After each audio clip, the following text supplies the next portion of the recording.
नमस्कार। लेग्यूमिनोसी की जो प्रथम उपकुल है वो है माइमोसोइडी और जिसको नया नाम दिया गया है पृथक फैमिली के अनुसार माइमोसेसी। उसके पार्ट फर्स्ट में आज हम चर्चा करेंगे इसके वेजिटेटिव कैरेक्टर्स की, इसके फ्लोरल कैरेक्टर्स की। इस फैमिली को जो कि बबूल की फैमिली के नाम से विख्यात है, इसमें अकेशिया वंश प्रधान होगा। इसके अलावा इसमें एल्बिजिया और दूसरे महत्वपूर्ण जेनरा भी इसके अंदर शामिल है।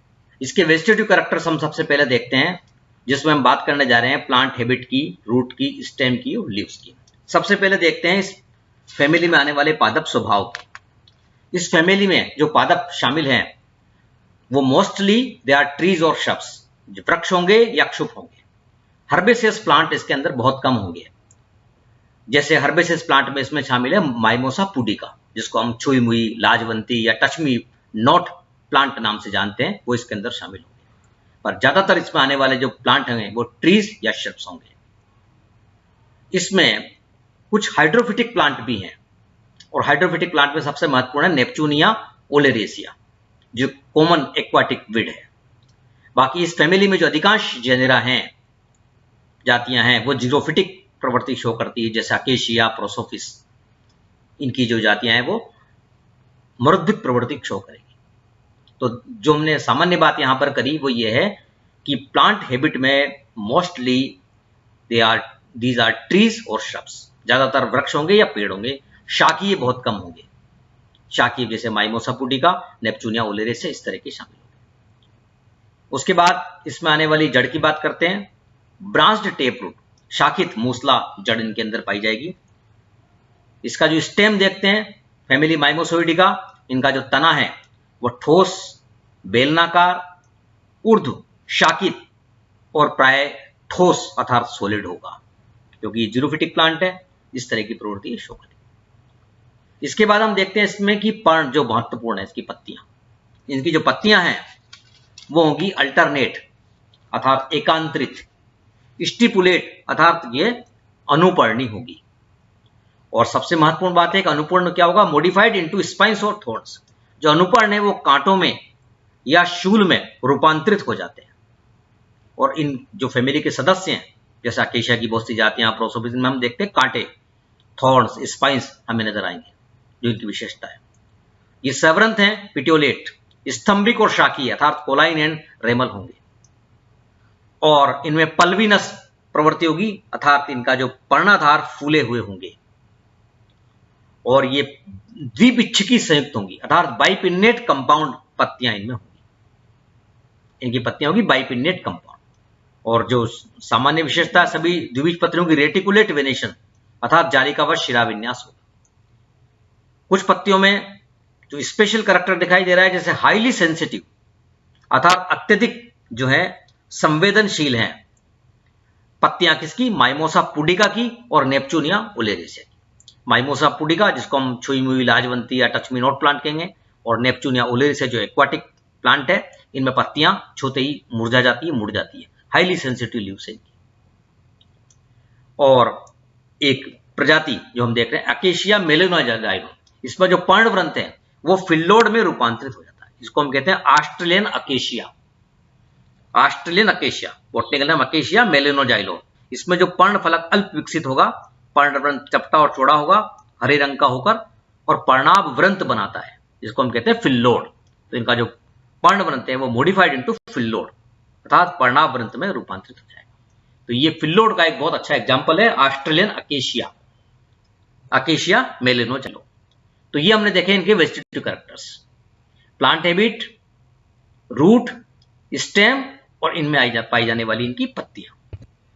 इसके बाद हम देखते हैं इनके फ्लोरल कैरेक्टर्स की, इसके पुष्पीय लक्षणों की। इसके जो पुष्पीय लक्षण है, इसमें सबसे पहले देखते हैं पुष्पक्रम। पुष्पक्रम रेसिमोस प्रकार का है, लेकिन हेड या स्पाइक किस प्रकार का, हम देखते हैं सबसे पहले रेसिमोस हेड अर्थात असीमाक्षी, जो इनका मुंडक जैसा है, वो अकेशिया नाइलोटिका देशी बबूल में नजर आएगा। और रेसिमोस स्पाइक असीमाक्षी कनिश वो नजर आएगा अकेशिया सेनेगल में, जिसको हम कहते हैं कूमटा, और डाइक्रोस्टेक सिनेरिया में। इसमें रेसिमोस स्पाइक प्रकार का जो है पुष्पक्रम होगा। ये डाइक्रोस्टेकिस सिनेरिया एक प्रकार की झाड़ी है जहां बहुत सुंदर इसका पुष्पक्रम नजर आता है। इसका ऊपरी भाग पीले रंग का होगा और नीचे का जो आधा भाग है वो गहरे गुलाबी रंग का, 2 कलर में नजर आएंगे इसके ऊपर। इसलिए बहुत सुंदर झाड़ी है ये और वाइल्ड है, जंगली है, जो हमें नजर आएंगी पहाड़ों पर जब हम जंगलों में जाएंगे। तो इन्फ्लोरेसेंस में हमने देखा रेसिमोस हेड और रेसिमोस स्पाइक नजर आएगा इसका पुष्पक्रम। उसके बाद देखते हैं हम इस फैमिली के पुष्प की, फ्लावर। सहपत्री है, क्योंकि हमने स्पाइक लिखा है तो कैसे अवरंत है, सेसाइल, द्विलिंगी, पूर्ण, कंप्लीट। और सबसे महत्वपूर्ण बात जो हमने देखी एक्टिनोमॉर्फिक, क्योंकि अब जब हमने लेग्यूमिनोसी को बांटा था तो हमने बात करी थी कि एक्टिनोमॉर्फिक माइमोसेरिडी में होगा और जाइगोमॉर्फिक कंडीशन पाई जाएगी सिजलपिनोइडी में और पेपिलियोनिटी के अंदर। तो यहां कंडीशन हमेशा कैसी होगी, त्रिज्या सम्मित, एक्टिनोमॉर्फिक। और फ्लावर में भी पेंटामेरस और टेट्रामेरस, पंचतई या चतुर्थई हो सकते हैं इसके पुष्प। और फिर हमने देखा अधिकतर जो दशा होगी वो होगी परिजायांगी, पेरिगाइनस फ्लावर इनमें मोस्टली पाई जाएगा। इसके बाद हम देखते हैं इनके बाह्य दलपुंज और फिर उसके बाद दलपुंज को। सबसे पहले बाह्य दलपुंज, नंबर ऑफ सेपल्स 4 और 5, 4 या 5 दल होंगे। दे में भी फ्री और यूनाइटेड, ये युक्त हो सकते हैं और ये मुक्त हो सकते हैं। इनका जो दल विन्यास है वाल्वेट और इम्ब्रिकेट प्रकार का हो सकता है, अर्थात कोरछादी या कोर स्पर्शी प्रकार का हो सकता है। और ये जो अगली लाइन जो हम देख रहे हैं वो बहुत महत्वपूर्ण है कि ओड सेपल्स में भी एंटीरियर और पोस्टीरियर। जो विषम बाह्य दल है वो अग्र या पश्च स्थिति में हो सकता है, ये निर्भर करेगा उसकी पादप प्रजाति पर। लेकिन जब अगली हम 2 फैमिली पढ़ने जाएंगे, 2 उपकुल, सिजलपिनोसी और पेपिलियोनिटी, तब वहां ये लाइन अलग प्रकार से हम लिखेंगे, वो आप नोट करने वाली होगी। तो यहां हमने लिखा है ओड सेपल्स में भी एंटीरियर और पोस्टीरियर, विषम बाह्य दल अग्र या पश्च दशा में हो सकता है। अगला हम देखते हैं इसके बाद दलपुंज अर्थात कोरोला। कोरोला में वही बात, नंबर ऑफ पेटल्स 4 और 5, दलों की संख्या हो सकती है 4 या 5।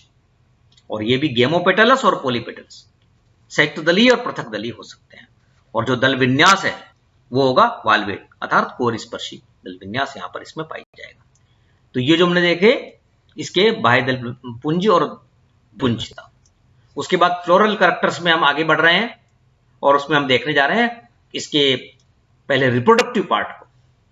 और रिप्रोडक्टिव पार्ट में सबसे पहले देख रहे हैं पुमंग अर्थात एंड्रोशियम। और एंड्रोशियम बहुत महत्वपूर्ण है इसके अंदर, क्योंकि गायनोशियम में तो पूरी फैमिली में कोई विविधता नहीं, एकता है, यूनिफॉर्मिटी, लेकिन एंड्रोशियम में यहां विविधता में देखने को मिल रही है। तो सबसे पहले एंड्रोशियम में देख रहे हैं कितनी संख्या है और किस व्यवस्था में है।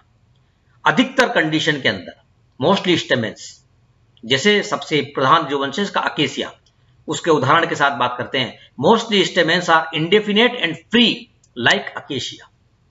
अकेशिया में जो पुंकेसरों की संख्या होगी वो असंख्य होगी और वो मुक्त होंगे, फ्री होंगे। वहां जब सूत्र लिखेंगे तो इनको ब्रैकेट में बंद नहीं करेंगे, खुले रखेंगे। तो क्या लिखा हमने अकेशिया और अधिकतर प्रजातियों के अंदर क्या होगा, पुंकेसरों की संख्या असंख्य है और मुक्त है। लेकिन बिल्कुल इसी दशा में थोड़ा सा अंतर आ रहा है एल्बीजिया में और पिथेसिलोबियम में। एल्बीजिया अर्थात सिरिस जो एक महत्वपूर्ण पादप है और जंगल जलेबी जिसका बोटनिकल नेम है पिथेसिलोबियम। एल्बीजिया में और पिथेसिलोबियम में जो पुंकेसर हैं वो असंख्य होंगे लेकिन वो एक संगी हो जाएंगे। कैसे हो जाएंगे, मोनोडेल्फस। तो एल्बीजिया में और पिथेसिलोबियम में हम ये देखेंगे पुंकेसरों की संख्या असंख्य तो है लेकिन वो मोनोडेल्फस शोक प्रवृत्ति करेंगे, एक संगी हो जाएंगे। और जो इस फैमिली का एक बहुत महत्वपूर्ण जेनेरा अगला आप देख रहे हैं प्रोसोपिस। इन प्रोसोपिस एंड डाइक्रोस्टेकिस सिनेरिया, इनमें पुंकेसरों की संख्या होगी 10 स्टेमेंस होंगे, लिमिटेड नंबर में 10 है।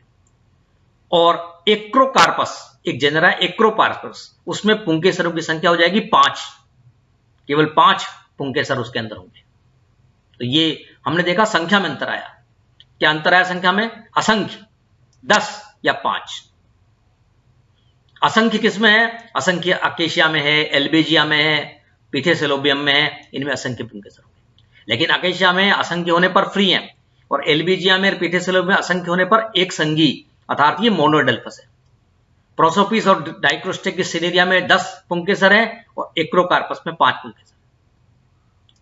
और जो सब में समानता है कि एंथर्स कैसे होंगे, डाइथिकस, द्विकोष्ठी, परागकोश, और ये होंगे अंतर्मुखी, इंट्रोज होंगे, और इनमें लंबवत स्फुटन होगा, नोजिजूडनल, लंबवत स्फुटन इनके अंदर पाया जाएगा। तो पुंके शरीर में बहुत महत्वपूर्ण है। फिर अगले हम देखने जा रहे हैं इसके बाद गाइनोशियम अर्थात जायांग। जायांग हमने शुरू में बात करी थी कि पूरी फैमिली के अंदर जायांग जो है उसमें एक रूपता है, एक अंडपी, मोनोकार्पलरी कार्पल्स होंगे, एक अंडपी, और यूनिलोकुलर अर्थात एक कोष्ठीय, और बीजांडन्यास कैसा है, सीमांत बीजांडन्यास। ये पूरी लेग्यूमिनोसी फैमिली की विशेषता है कि इसके अंदर बीजांडन्यास सीमांत बीजांडन्यास होगा, मार्जिनल प्रेजेंटेशन होगा, और ओवरी अंडाशय अधिकतर कैसा होगा, सेमी इंफीरियर अर्थात इसको हम कहेंगे अर्ध अधोवर्ती प्रकार का अंडाशय जो है इनके अंदर में दिखाई, हाफ इंफीरियर भी कह सकते हैं, सेमी इंफीरियर भी कह सकते हैं, अर्ध अधोवर्ती अंडाशय इनके अंदर हमें देखने को दिखाई देगा। ये बात हुई इनके रिप्रोडक्टिव कैरेक्टर्स की। अब बात करने जा रहे हैं हम इसके फल और बीजों की। सबसे पहले देखते हैं हम इसके फल, फ्रूट्स, किस प्रकार के फल है इसमें, लेग्यूम भी होगा और लोमेंटम प्रकार का फल भी पाया जाएगा। तो लेग्यूम सामान्यतः होगा और लोमेंटम अधिकतर जो होगा, और उनके एग्जाम्पल हम देख रहे हैं अकेशिया में, अकेशिया की बहुत सी प्रजातियों में, और माइमोसा के अंदर हमें इनका जो है फल नजर आएगा, लोमेंटम प्रकार का फल, जिसको हमने कहा शिंब अर्थात लेग्यूम, और लोमेंटम अधिकतर होगा। फिर हम देखने जा रहे हैं इसके बीज कैसे होंगे, सीड अर्थात, तो सीड इनके हैं नॉन एंडोस्पर्मिक अर्थात अभ्रूणपोषी बीज होंगे। और एक जो हमने नाम लिखा है जिसका नाम है जंगल जलेबी, और वनस्पतिक नाम है पिथेसेलोबियम डल्सी। जब हम इसका आर्थिक महत्व पढ़ेंगे तब हम उसको देखेंगे। उस पिथेसेलोबियम में जो बीज है उनके सुस्पष्ट एरिल पाई जाती है और उस एरिल को खाया जाता है। इन पिथेसेलोबियम डल्सी एरिल आर एडेबल, उनका जो एरिल है वो मीठा होगा, स्वादिष्ट होगा और खाया जाता है। तो मनुष्य भी उसको खाता है और बंदर और जंतु दूसरे भी उसको स्वादिष्ट रूप में खाते हैं। तो ये जो बात करी हमने इसके सीड किस प्रकार की। परागण जो इनका पोलिनेशन होगा वो कीटों द्वारा परागण में होगा। तो जो महत्वपूर्ण बात हमने करी है कि इनमें एक तो एक्टिनोमॉर्फिक दशा अर्थात पाई जाएगी, त्रिज्या सममित होगी। दलों और बाह्य दलों की संख्या 4 या 5 हो सकती है। उनके सर में हमने देखा 10 है, 5 है या असंख्य। असंख्य कंडीशन ज्यादा दिखाई देगी हमें, ज्यादातर दशा में असंख्य होंगे। 10 और 5 की संख्या में हमने जिनरा के नाम लिखे हैं, उन्हीं के अंदर 10 या 5 कंडीशन होंगी। और जो जायांग हमने बात करी है मोनोकार्पलरी, मार्जिनल प्रेजेंटेशन और ओवरी वो सेमी इंफीरियर, वो हम इसको बताएंगे। तो ये महत्वपूर्ण कैरेक्टर्स हैं फैमिली माइमोसोइडी के।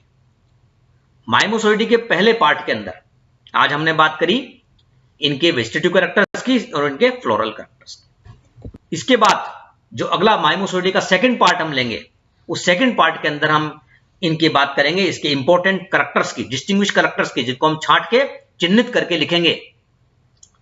उसके बाद इसके फ्लोरल फार्मूला की, इसके फ्लोरल डायग्राम की, इसके पुष्प सूत्र, पुष्प चित्र की, इसमें आने वाले सामान्य पादपों को चिन्हित करेंगे, और फिर बात करेंगे इसके आर्थिक महत्व की। इसका भी बहुत बड़ा आर्थिक महत्व जो माइमोसोइडी के सेकंड पार्ट में हम देखेंगे।